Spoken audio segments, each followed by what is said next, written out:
Hi, this is Jerry. I've got a question for you. If someone says they love God, but treat people in need with indifference or unfairness, do they truly understand what God values? Welcome to Proverbs 14:31.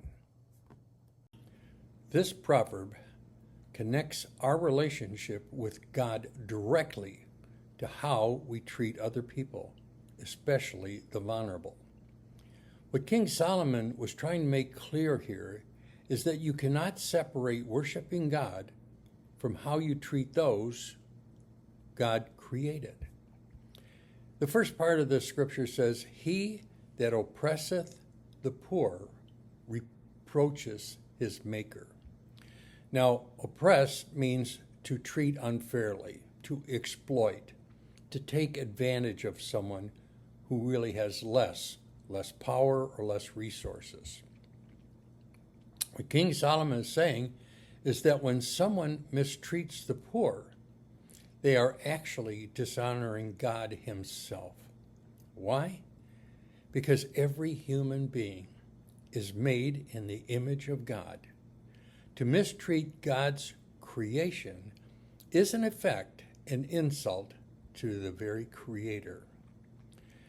Oppression can take many forms, like unfair wages or exploitation against somebody, ignoring those in need when you have the ability to help them, taking advantage of someone's weakness, or looking down on people because of their situation. God takes this personally because he is the maker of all people. Now, the second part of this verse says, "But he that honoreth him has mercy on the poor." To honor God is not only to sing or pray and attend a worship service. It's also to show mercy and compassion and generosity towards those who are in need. Mercy is really love in action. It is seeing a need and responding with kindness instead of judgment.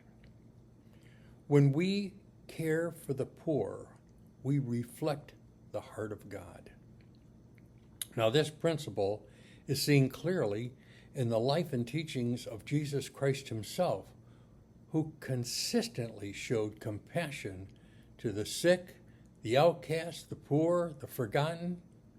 He taught that whatever we do for the least of these, we're really doing it for him.